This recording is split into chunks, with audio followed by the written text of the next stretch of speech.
Chapter 2: The Keeper's Diary. The morning after the strange light, Henry woke with the uneasy feeling still clinging to him. The image of the beam cutting through the mist replayed in his mind over and over. He couldn't shake the notion that something, or someone, was up there. The lighthouse had been abandoned for decades, yet last night it was alive. Driven by both curiosity and unease, Henry decided to dig deeper. His first stop was the village library, a weathered building with creaking wooden floors. Mrs. Whittaker, the librarian, sat behind the desk, her spectacles perched on the edge of her nose. "Morning, Henry," she greeted. "Looking for fishing charts again?"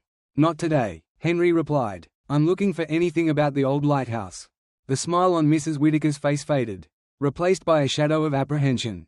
"People don't talk about that place anymore," she said softly. Henry leaned forward. "Why not?" She lowered her voice to a whisper. "Too many accidents, too many vanishings." Without another word, she disappeared into the back room. When she returned, she carried a small dust-laden box. "This is all I have," she said, placing it gently on the table. Inside were faded photographs, brittle newspaper clippings, and a leather-bound diary. The name on the first page read, "Samuel Price, the last lighthouse keeper." Henry felt a prickle at the back of his neck as he opened it. The first entry was dated over 40 years ago. March 3rd Road. It began, "A storm is brewing." The handwriting was meticulous yet heavy, each word weighed down by something unspoken. Samuel wrote about the isolation, the endless waves, and the wind howling through the tower at night. As the entries progressed, the tone shifted. "Heard knocking at the door last night." One entry read, "No boat, no footprints." Another page mentioned a silhouette moving in the lantern room when he was certain he was alone. Henry's pulse quickened. The words on the next page were unsettling. "The light is not mine tonight." He could almost hear the echo of those knocks as he read.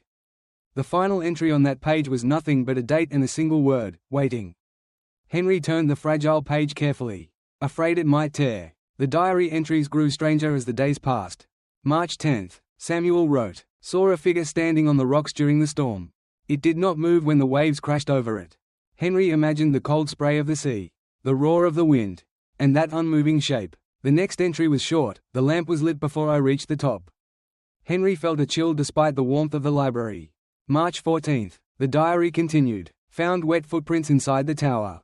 They led to the spiral staircase, but vanished halfway." Henry traced the words with his finger, as if by doing so he could understand them better. Samuel's tone had shifted from cautious to desperate. "The knocking comes every night now." One entry read, "Sometimes it is followed by a whisper in the stairwell." Henry closed his eyes, almost hearing that faint, breathy sound in his mind. March 20th, the diary went on, "Dreamt of the sea swallowing the tower whole.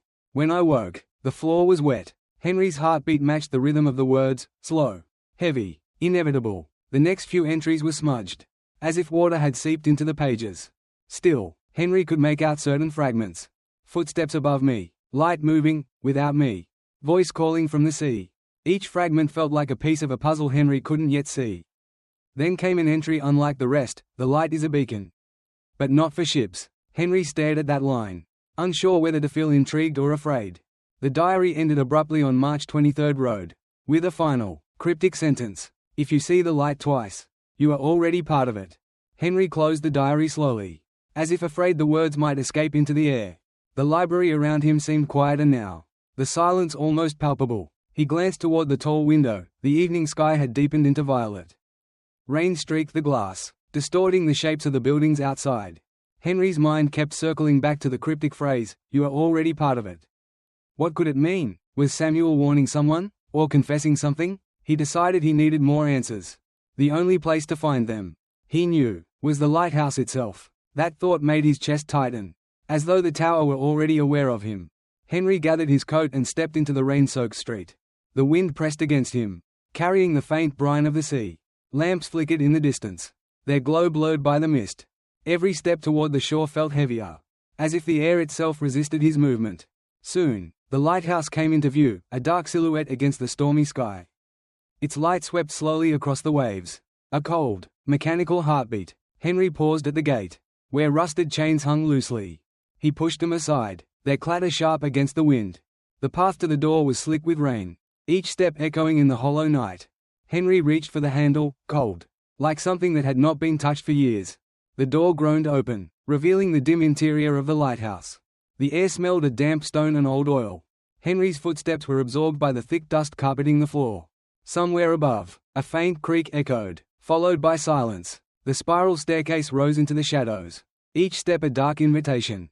Henry placed his hand on the railing, its metal cold and rough under his fingers. He took the first step upward, the sound swallowed by the vast emptiness. As Henry climbed higher, the air grew colder, each breath a visible plume in the dim light. The walls closed in, their stones damp and rough beneath the peeling paint. A narrow window revealed flashes of lightning over the restless sea. The thunder rolled a moment later, deep and resonant. Henry reached the landing where the keeper's quarters were located. The door here was half open, swaying slightly with the wind. He stepped inside, the floorboards groaning under his weight. The room smelled faintly of mildew and salt. A single chair sat by the window, its cushion sunken with age. On the small desk lay another diary, this one bound in cracked leather. Henry hesitated, then opened it, the pages whispering like dry leaves. The handwriting was neater than Samuel's, but the tone was equally troubled. The light turns itself on some nights. One entry read, "When I climb the tower to check, there's no one there." Another passage spoke of hearing footfalls in the stairwell at midnight. Henry's pulse quickened as he read the final lines. If you're reading this, you've probably heard it too. Don't look directly at the light when it calls. A sudden bang from upstairs made Henry drop the diary. The sound had come from the lantern room at the very top.